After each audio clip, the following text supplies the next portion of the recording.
Jadi gaji gue sebulan itu segini nih.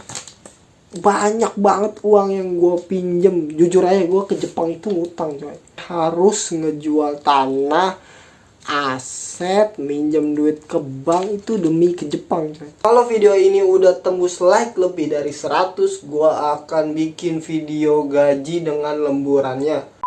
Assalamualaikum warahmatullahi wabarakatuh. Okoko, ohayo, konnichiwa, konbanwa. Selamat pagi, siang, dan malam dimanapun dan kapanpun Anda berada ketika melihat video ini. Kembali lagi di channel gue. Jadi karena gue udah janji dan juga udah banyak banget yang nanyain ke gue sampai saat ini tentang gaji kerja di Jepang ketika pandemi itu berapa sih? Bisa nutup gak buat keperluan sehari-hari? Dan bisa nabung berapa sebulan ketika pandemi? Terus potongan gajinya itu apa aja? Nah, daripada gua jawab satu persatu ya, mending gua bikin satu video, lu pada nonton dah. Sekalian juga buat konten, bos. Tapi kalau gue cuma kasih tahu mengenai gajinya aja, gua rasa nggak fair sih.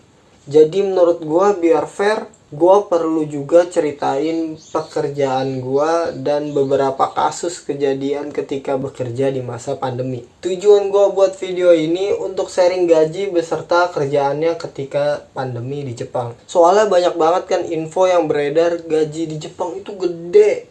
Saking gedenya tuh tiap orang yang pulang dari Jepang itu bisa beli tanah, beli rumah, merubah nasib. Padahal kalau mau merubah nasib tuh nggak harus ke Jepang. Tinggal ikut aja tuh program TV tuker nasib ya kan. Ditukar sama Atta Gledek. Tapi tukerannya jangan cuma seminggu. Terus yang paling penting jangan cuma tukar hartanya coy. Tapi tuker asyapnya. Terus buat lu pada yang nggak ada keinginan sama sekali buat kerja di Jepang, atau bahkan cuma mau nyinyirin gua, ini sombong amat, baru gaji segitu doang aja, mending gak usah nonton dah. Video ini di skip aja, skip. Soalnya sorry nih bos, gua gak ada maksud pamer, gua cuma mau sharing ke kalian. Soalnya dulu diri gua pas gua belum berangkat ke Jepang, itu gua gak tahu gaji gua berapa, potongannya apa aja, bisa balik modal berapa lama, bisa nabung berapa per bulan. Gue tuh nggak tahu sama sekali. Jadi barangkali di luar sana yang lagi nonton video ini ada yang berada dalam posisi gue saat itu. Gue harap video ini akan berguna. Oh ya, sharing sedikit. Gue itu punya temen orang Indo. Dia itu di Indonesia udah punya jabatan lah, tapi dia lepas jabatannya demi kerja di Jepang. Ketika di Jepang dia ngomong gini, nyesel gue kerja di Jepang, enak yang di Indo, blablabla. Kalau udah kayak gitu, mau gimana coba? Banyak banget orang mau ke Jepang, itu minjem duit sana sini, jual aset ini itu, bela-belain belajar bahasa Jepang, keluar duit seabrek-abrek demi belajar bahasa Jepang, terus ngabisin waktu berlama-lama. Setelah lu denger gajinya bisa ada dua kemungkinan. Yang pertama, makin semangat belajar bahasa Jepangnya.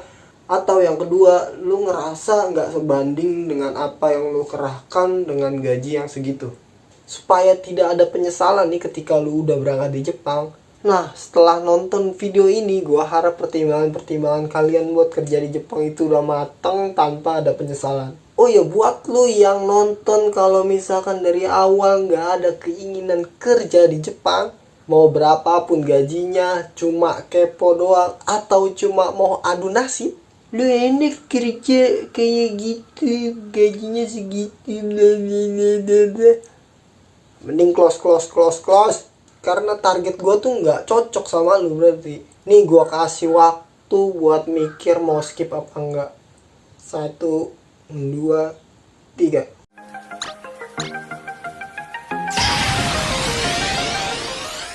PKP.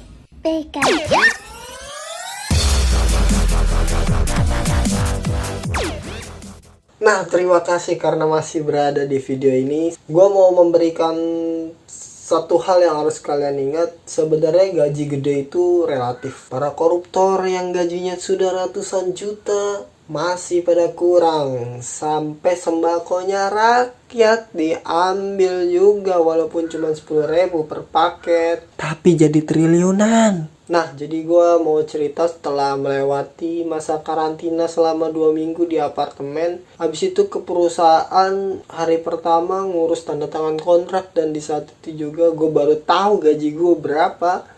Terus diajak belanja barang-barang kebutuhan juga, dan laporan ke sejenis dukcapil gitulah, sesuai dengan video gue yang sebelumnya nih.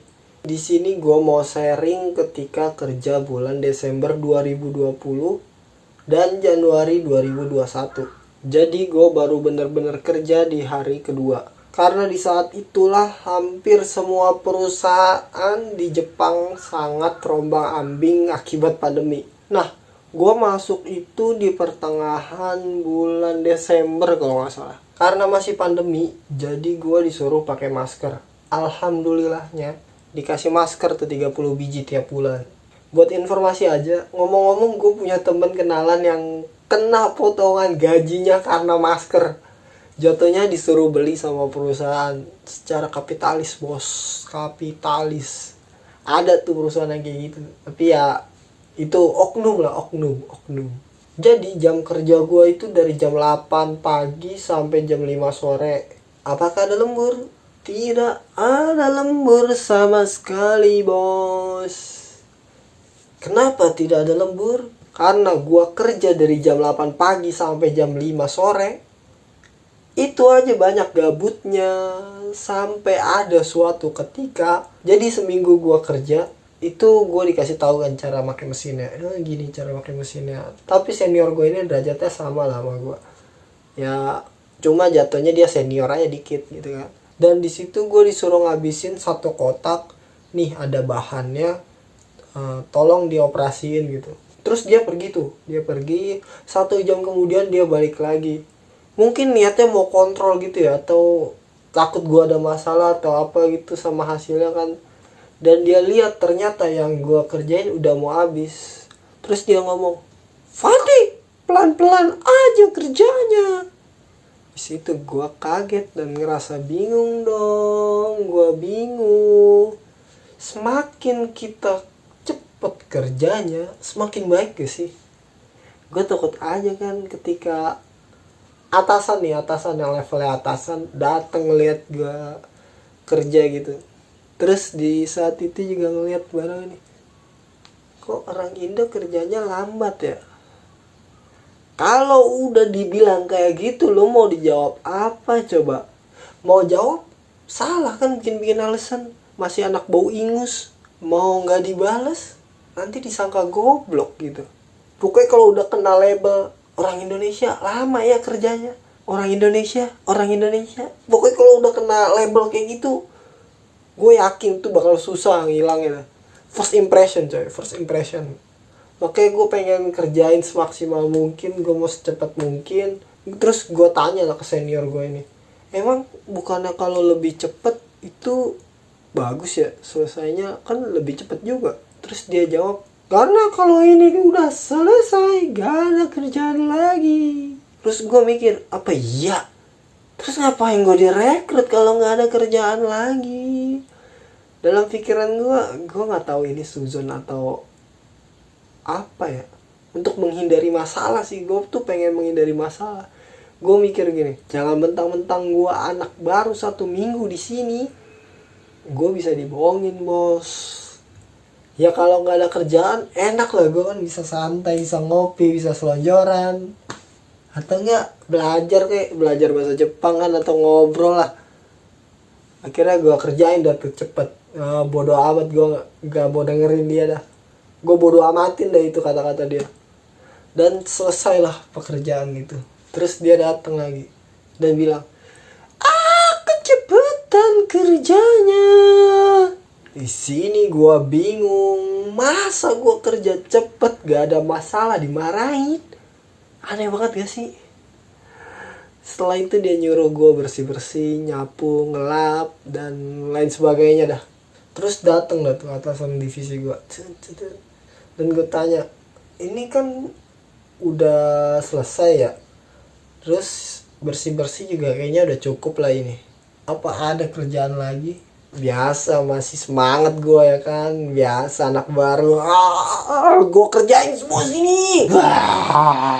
Semua yang gue kerjain sini. Terus dia bilang, oh udah selesai ya? Kalau gitu sekarang udah gak ada kerjaan lagi. Gak ada kerjaan lagi. Wah anjir dong. Yang dibilang sama senior gue tadi ternyata beneran. Itu tuh beneran. Suzon terus sih lo, Fat. Terus dia bilang gini, oh ini aja nih, bantuin motongin kardus. Jadi ada kardus bekas gitu, bekas galon ya. Dan dia minta gue buat motongin jadi panjang-panjang, dijadiin pembatas gitu lah nanti.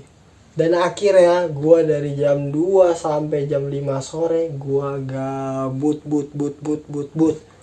Tapi menurut gue logis sih. Karena permintaan pasar yang turun akibat pandemi, produksi pun akhirnya menurun. Bahkan saking sepinya produksi perusahaan gue, ada satu hari di mana gue kerja cuma 3 jam. Cuma 3 jam dan sisanya jadi cleaning service. Jauh-jauh gue ke Jepang. Anjay. Kayak orang sombong jadi ya. Prosesnya susah parah, nunggunya lama banget. Kerjanya motongin kardus, nyapu, ngelap. Ya tapi itu ambil enaknya aja kan. Ya jatuhnya gue dibayar dengan pekerjaan yang mudah gitu. Nah sekarang kita lihat sisi gak enaknya nih. Jadi selama pandemi ini dikasih masker tiap bulan. Tapi ketika pakai masker itu nggak nyaman banget gak sih? Gue tuh ngerasa nggak nyaman parah pakai masker tuh. Mata tuh perih tuh, rasanya tuh mata perih. Jadi lu nafas nih ke masker tuh mantul lagi ke mata, jadi perih mata lu. Jadi tektok gitu. Terus ada bekas tali di pipi ya kan, ada bekas tali, bekas merah gitu. Aneh aja. Terus yang paling gak enak nih sama masker nih, nafas bau gua nggak bisa berbagi. Gua cuma cium sendiri, keracunan sendiri, mati sendiri. Terus karena pas jam kerja aja itu gabut, jadi selama 2 bulan tuh gua nggak ada lemburan sama sekali. Jadi benar-benar cuma terima gaji pokok. Padahal kata teman-teman gua yang di Jepang itu, kalau nggak lembur tuh gajinya nggak berasa buat nabung. Jadi kayak ya biasa aja. Terus juga ada kejadian setelah gue 2 bulan bekerja, itu ada temen gue yang disuruh pulang saat itu juga ketika kerja. Bukan karena dia covid, tapi karena minggu kemarinnya itu dia karaokean sama pacarnya. Dan pacarnya dites covid positif. Terus tracer covid yang di Jepang ini nelpon ke perusahaan gue bahwa temen gue ini habis kontak sama orang yang positif covid. Jadi langsung buru-buru disuruh pulang, di rumah aja. Terus saat itu juga mereka nangis parah, nangis banget karena nggak dibolehin kerja selama 2 minggu. Berarti gaji mereka cuma setengah di bulan itu. Kalau gaji cuma setengah itu ngepas banget buat biaya hidup di Jepang. Gua rasa ada sih lebihnya tapi dikit banget lah. Soalnya pajaknya itu nggak terlalu berubah signifikan di bagian lainnya, cuma di bagian pajak pendapatan aja. Nangisnya tuh benar-benar kejer sampai kayak gini. Nah terus lanjut dah ke intinya.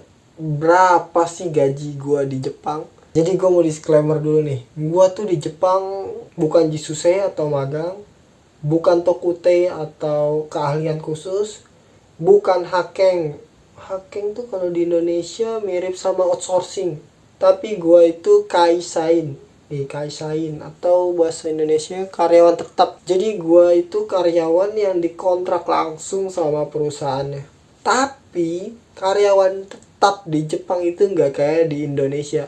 Kalau di Indonesia kan karyawan tetap itu dikontrak sekali seumur hidup ya.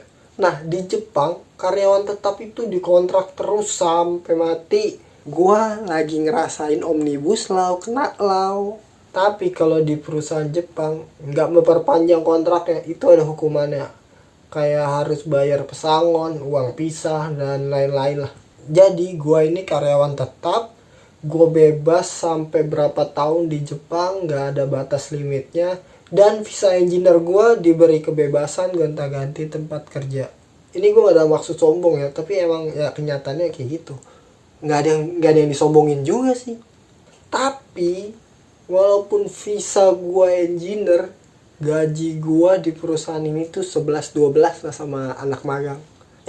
Enggak 11-12 malah 11 sama 11,1.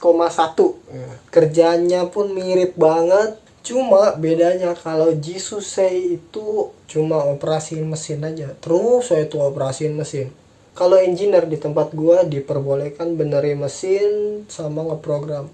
Jadi selain ngejalanin mesin, engineer juga benerin mesin sama ngeprogram. Jadi gaji gue sebulan itu segini. Subscribe dulu lah ya kali bos. Subscribe tuh gratis ya. Dengan lu mensubscribe channel gue, kalian kagak rugi, kagak mati, malah nolong gue banget. Terus juga gue makin semangat kan bikin kontennya. Wah.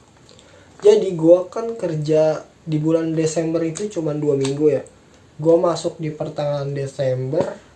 Untungnya perusahaan gue ini berbaik hati membayar gue dengan gaji full. Nah ini slip gaji gue bulan Desember bos. Ini bulan Desember 12 nih. Ini ada namanya Fatih Nuruhaku. Nah ini buat kalian yang mau ke Jepang nih. Kalau bisa siapin nama Jepang kalian itu sebagus mungkin, seenak mungkin yang kalian dengar dan kalian ucapkan gitu. Soalnya orang Jepang kan biasanya manggil pakai nama belakang ya, namanya Haku gitu ya kan. Gue dipanggil Haku aja. Nih gaji gue bos. Nih mampus lu. Bingung kan lu yang mana kan? Mampus bingung kan? Gini. Jadi kan ini ada 3 kolom ya. Kolom pertama itu buat waktu, mengenai waktu kerja, jam lembur, jam kerja udah berapa jam, berapa hari kerja, itu di kolom pertama. Kolom kedua itu pemasukan pendapatan. Jadi gaji pokok gue itu sebesar 180.000 yen. Dan kolom ketiga ini pengurangannya nih. Kelihatan gak sih? Gue takut gak kelihatan dah. Jadi di bulan pertama itu gue belum dicantumin ya. Berapa jam kerja gue, berapa hari gue kerja, itu belum dicantumin ya. Terus ini gaji pokok ya 180.000 yen. Terus ini ada pengurangan 540, ini asuransi kerja nih. Asuransi kerja. Terus yang 4030 ini pajak penghasilan coy. Terus yang ini nih 22.500 yen itu apartemen. Ini apartemen nih. Apartemen mahal banget gila ini sih. Terus ini yang 5.000 utility. Utility itu kayak kebutuhan dasar lah, kayak listrik, air, gas itu masuknya ke utility. Oh ya, buat utility ini jadi enaknya di Jepang itu kayak lu mau pakai listrik berapa banyak, mau air berapa gayung sampai banjir, mau gas lu buang-buang juga tetap segini nih. Gue udah nyoba, jadi di bulan pertama sama bulan kedua itu gue cobalah, kayak bulan pertama itu gue berendam mulu tiap hari ya kan, biar kayak orang Jepang gitu kan, ada bak mandi, jadi gue berendam terus. Terus bulan kedua itu gue nggak melakukan berendam sama sekali karena emang males aja gitu, males. Pemakaian AC pun di bulan 12 lebih banyak daripada bulan 1, tapi nggak ada perbedaan sama sekali. Nanti lo lihat dah. Ini 5.000 utility kebutuhan dasar. Nah, di sini ada kolom-kolom nih. Ada kolom-kolom yang masih bolong-bolong nih. Ini tuh buat pajak penduduk, pajak penghasilan, terus macem-macem lah. Kalau gua nanti dikenainnya baru pas 2022. Itu naiknya melejit banget, bisa sampai 2 jutaan itu naiknya. Tergantung gaji gua di tahun 2021. Jadi kalau semakin gede gaji gua di 2021, nanti akan semakin gede pula pajak gua di 2022. Oh iya, sedihnya juga gua tuh nggak dapat bonus. Padahal gua nyangkanya semua perusahaan Jepang tuh ngasih bonus gitu. Yang Jisusei juga nggak dapet. Malah kata temen gue yang orang Jepang nih, yang udah dikerja sana sini di berbagai tempat lah, Hampir semua perusahaan itu ada bonusnya kalau karyawan tetap. Malah kata temen gue yang orang Jepang nih, yang udah kerja di sana sini gitulah, hampir semua perusahaan itu ada bonusnya kalau karyawan tetap. Cuma di sini aja nih yang nggak ada. Terus gue mikir dong, dari yang banyak itu dapat bonus, kenapa perusahaan gue doang yang tidak dapat? Takdir menyedihkan apa ini? Apa ini? Nggak sedih juga sih, lebay itu. Tapi ada juga senior gue yang emang skillnya jago. Dia di tempat sini udah 5 tahun, bahasa Jepangnya pun jago. Bos gue minta ini itu tuh pasti bisa lah dia. Terus akhirnya dia di tahun ke-6 ini dikasih bonus tuh setahun 2 kali. Emang sih skill itu tidak pernah mengkhianati gaji. Oh ya, lanjut lagi nih, belum selesai coy. 180.000 ini didapat dari total penjumlahan semuanya, kolom-kolom sini nih. Kalau misalkan ada jumlahnya lagi, dia bakal dijumlah terus totalnya dimasukin ke sini 180.000. Terus 32.070 itu dapat dari sini nih, ini semua ditotalin 32.070 yen nih. Semua kayak pajak-pajaknya itu, pengurangannya semuanya dimasukin ke sini. Terus lanjut lagi ke sini nih. Jadi yang ini dikurang ini dapatnya segini nih. 147.930 yen. Pemasukan dikurang pengeluaran. Dan ini uang yang gue terima. Jadi gue di sini tuh nggak ada potongan sama sekali, nggak ada macem-macem. Jadi nggak ada potongan dari LPK gue lagi, nggak ada potongan dari lembaga penanggung jawab gue yang di Jepang. Itu udah nggak ada sama sekali. Karena yen sekarang lagi 131, berarti kalau dirupiahin itu sekitar 19 jutaan deh kayaknya. 19 jutaan ini belum dipotong makan ya, ini makan belum ada. Jadi ya duit ini dikurangin makan ya, itu lalu bisa nabung segitu.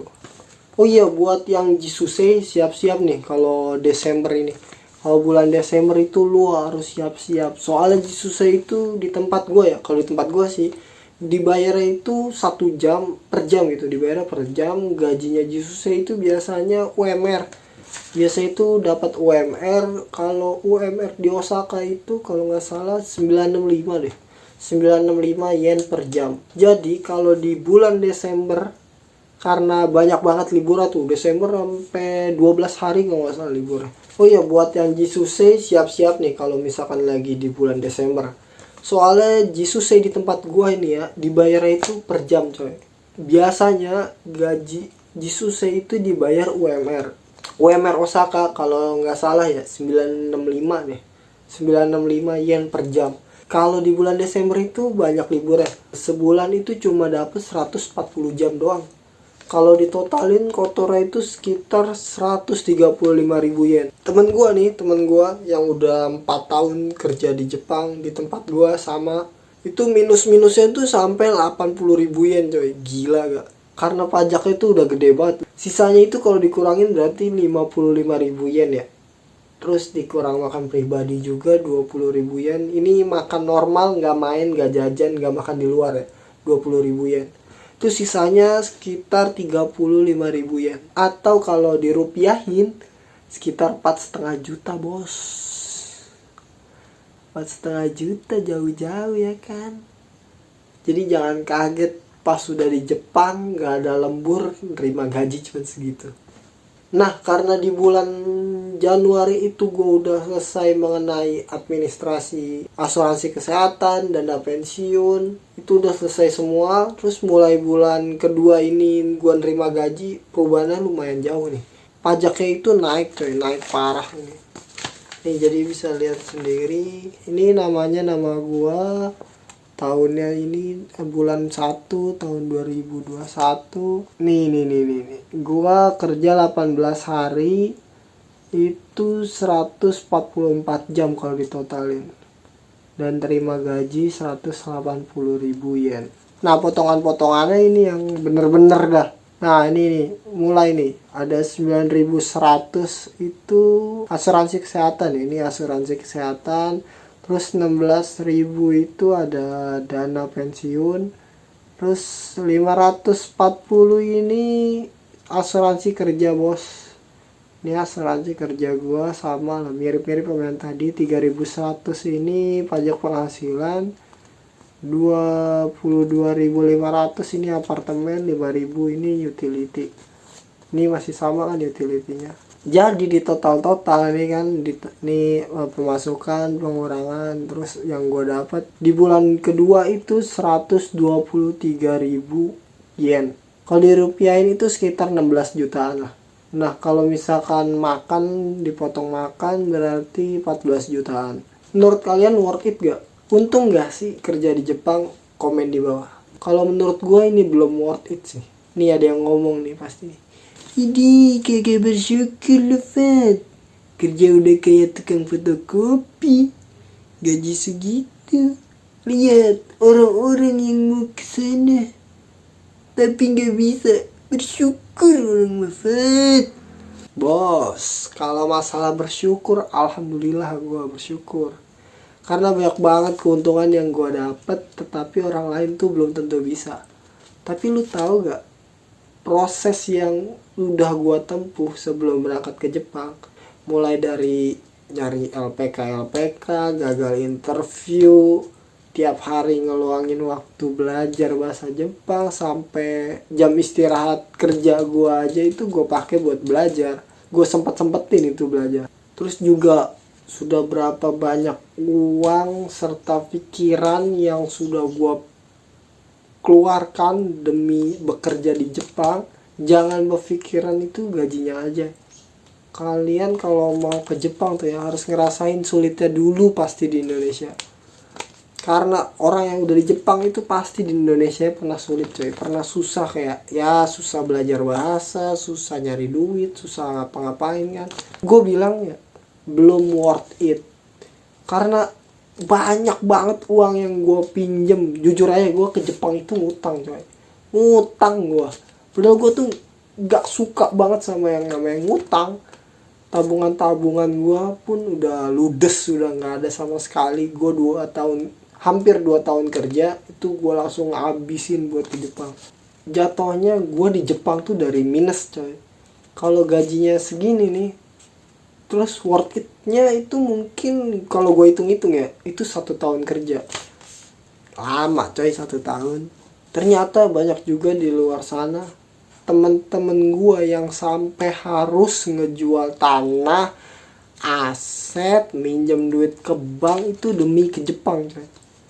Nah setelah kalian nonton video ini, gue harap lu pada makin bisa semangat untuk kerja ke Jepang, atau menghentikan keinginan kalian untuk kerja di Jepang karena lama banget men, balik modalnya tuh lama banget, harus sabar. Atau merekomendasikan orang kerja di Jepang, atau bahkan jangan merekomendasikan kerja di Jepang. Gue pengen kalian berpikir benar matang-matang itu sebelum ke Jepang. Gue harap semua informasi yang gue berikan ini bisa bermanfaat buat kalian. Kalau video ini udah tembus like lebih dari 100, gue akan bikin video gaji dengan lemburannya. Karena kalau dimasukin ke video ini kayaknya terlalu panjang sih. Gue capek juga ngeditnya bos. Buat kalian yang mau ke Jepang nih ya, walaupun Jepang belum ada kepastian kapan dibukanya, gue harap kalian tetap semangat. Semoga bumi kita semakin membaik dan semua ini berjalan kembali normal. Jangan lupa like, share, dan subscribe channel gue biar gue makin semangat lagi buat kerjanya. Terus juga memberikan informasi-informasi menarik lainnya. Mohon maaf kalau ada kata-kata dari mulut gue yang salah. Sekian dari gue. Wassalamualaikum warahmatullahi wabarakatuh. Bye bye.